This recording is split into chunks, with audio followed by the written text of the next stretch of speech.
Bismillahirrahmanirrahim. Assalamualaikum warahmatullahi wabarakatuh. Perkenalkan, nama saya Muhammad Ante Wahya. Di sini saya ingin sedikit menjelaskan tentang materi teori perubahan sosial dan globalisasi. Yang pertama, tokoh-tokoh teori. Tokoh teori perubahan sosial. Yang pertama ada Karl Marx, menekankan bahwa perubahan sosial itu terjadi karena konflik kelas, dua kelas, yaitu antara pemilik modal atau borjuis dengan pekerja atau proletar. Nah, karena konflik inilah yang melahirkan perubahan besar dalam masyarakat. Tokoh yang selanjutnya ada Auguste Comte. Ia berpendapat bahwa masyarakat bisa dipahami dengan pendekatan ilmiah yang disebut positivisme. Menurutnya, masyarakat itu berkembang lewat 3 tahap. Yang pertama teologis, metafisik, dan positif. Lalu tokoh yang selanjutnya ada Emile Durkheim. Ia menjelaskan bahwa perubahan sosial terjadi karena pembagian kerja dan solidaritas sosial.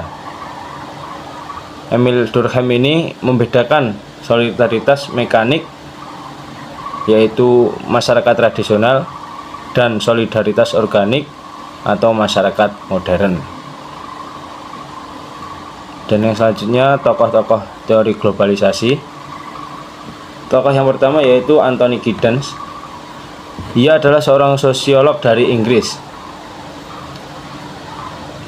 Melihat globalisasi sebagai konsekuensi dari modernitas. Menurutnya, peristiwa lokal bisa berpengaruh oleh peristiwa global. Tokoh selanjutnya ada Thomas L. Friedman. Ia seorang jurnalis, membagi globalisasi dalam 3 gelombang. Globalisasi yang pertama pada masa penjajahan, globalisasi kedua pada saat revolusi industri, dan globalisasi ketiga pada era teknologi dan internet. Dan tokoh yang terakhir di teori globalisasi ada Immanuel Wallerstein. Ia adalah tokoh utama dalam teori sistem dunia. Ia membagi dunia menjadi negara inti,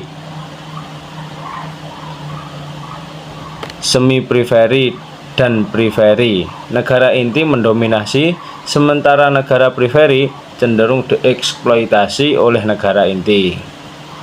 Lanjut ke poin B, konteks lahirnya perubahan sosial. Yang pertama, teori perubahan sosial. Teori perubahan sosial lahir dari upaya untuk memahami perubahan besar di Eropa pada abad ke-16 dan 19. Ada beberapa faktor penting. Yang pertama, revolusi industri.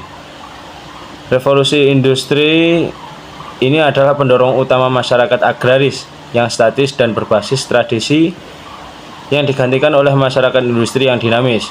Perubahan ini membawa dampak signifikan seperti urbanisasi atau perpindahan yang besar-besaran dari penduduk desa ke kota, munculnya pabrik-pabrik, dan pembagian kerja yang lebih kompleks. Kondisi ini juga menimbulkan masalah sosial baru seperti kemiskinan, ketidaksetaraan, konflik kelas, yang mendorong para sosiolog untuk mencari tahu penyebab dan pola dari fenomena ini. Selanjutnya ada revolusi politik. Peristiwa revolusi politik ini seperti dengan revolusi Perancis, menghancurkan struktur kekuasaan lama seperti monarki dan feodalisme.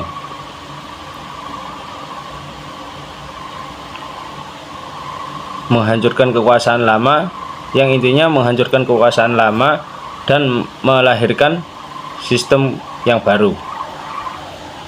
Yang selanjutnya, perubahan sosial selanjutnya, abad pencerahan, yang menekankan penggunaan akal dan ilmu pengetahuan untuk memahami masyarakat. Dari sinilah muncul landasan ilmiah dalam sosiologi. Yang selanjutnya, teori globalisasi. Selanjutnya konteks lahirnya teori globalisasi. Teori globalisasi ini muncul dari kajian atas perubahan besar yang terjadi di dunia sejak pertengahan abad ke-20. Transformasi ini menunjukkan semakin eratnya keterhubungan serta ketergantungan antar negara dan masyarakat dalam berbagai bidang kehidupan. Faktor utama pendorong munculnya teori globalisasi. Yang pertama, kemajuan teknologi komunikasi dan transportasi yang memudahkan pergerakan barang, modal, dan manusia.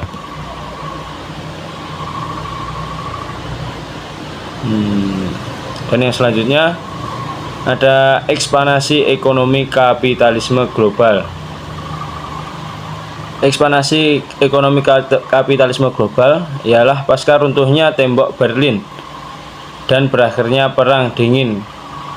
Kapitalisme menjadi sistem ekonomi yang dominan di dunia. Organisasi internasional seperti WTO mendorong perdagangan bebas dan pengurangan hambatan tarif. Sementara itu, perusahaan multinasional berkontribusi besar dalam menyalurkan ekonomi global melalui produksi dan distribusi barang maupun jasa dari berbagai negara. Yang selanjutnya, berakhirnya Perang Dingin sendiri membuat politik global lebih terbuka. Dan yang terakhir,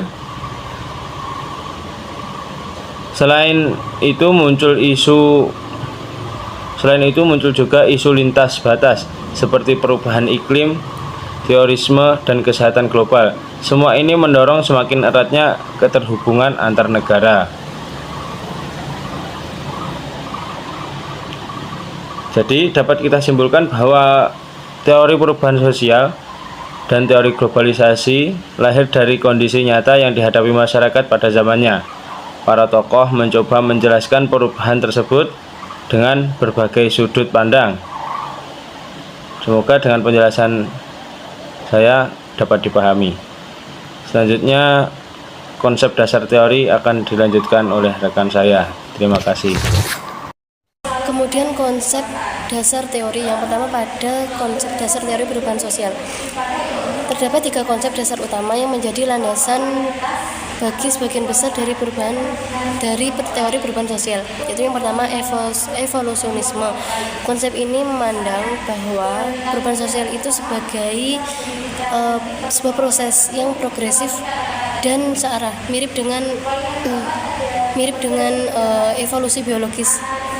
Masyarakat dianggap berkembang dari bentuk yang sederhana dan primitif menuju bentuk yang kompleks dan maju.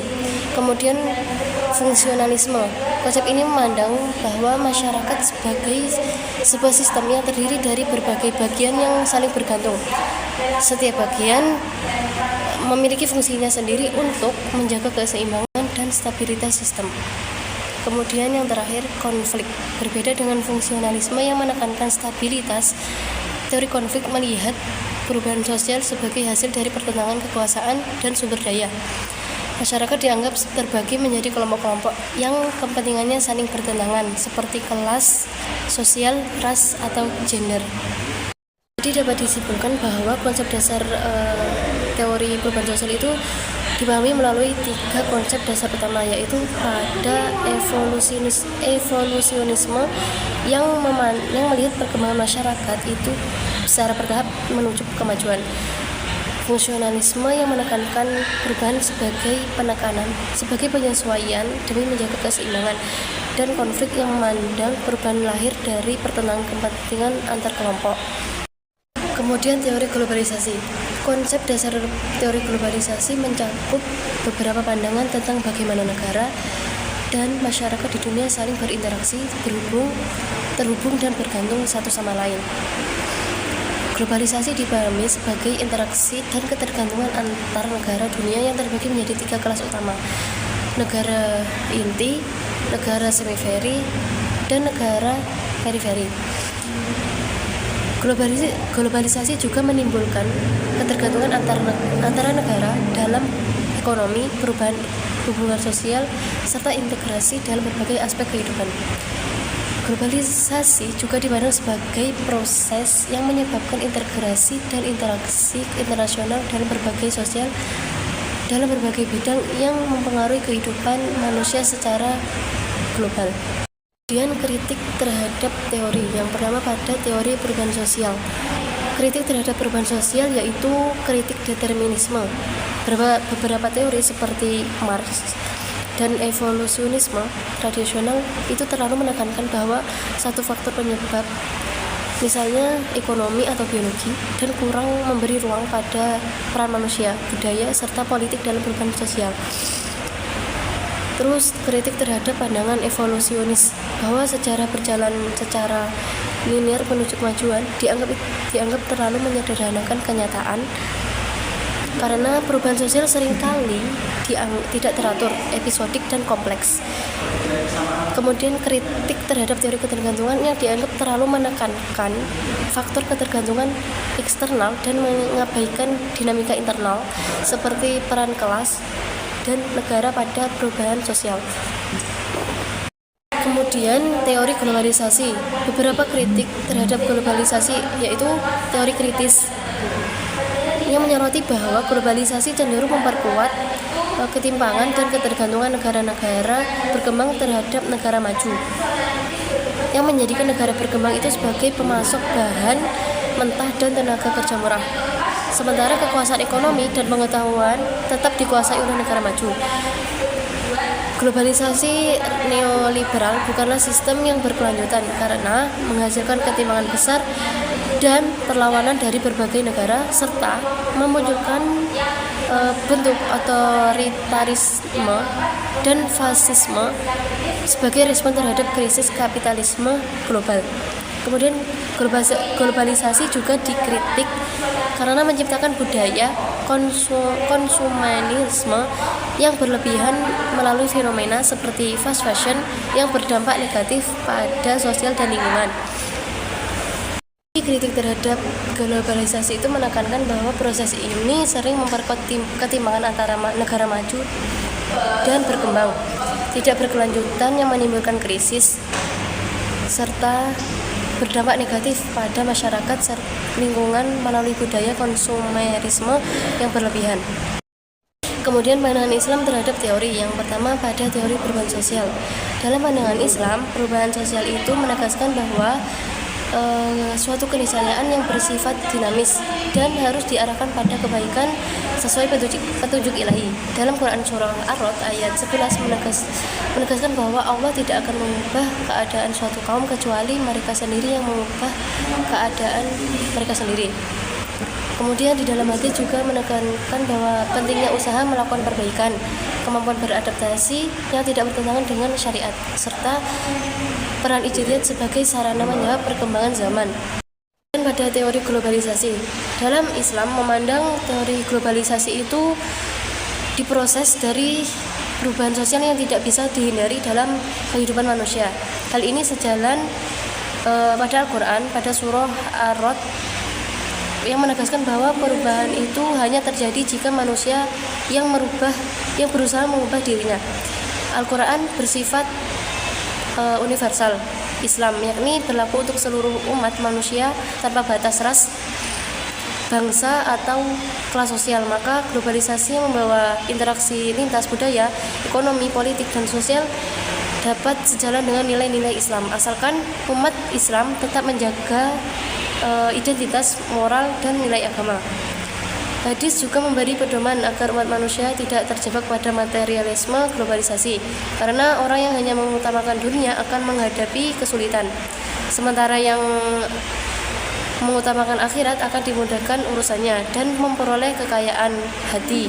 Hal ini juga menekankan pentingnya keseimbangan antara kebutuhan dunia dan orientasi akhirat. Sekian penjelasan dari kami, ada kurang lebihnya kami mohon maaf. Wassalamualaikum warahmatullahi wabarakatuh.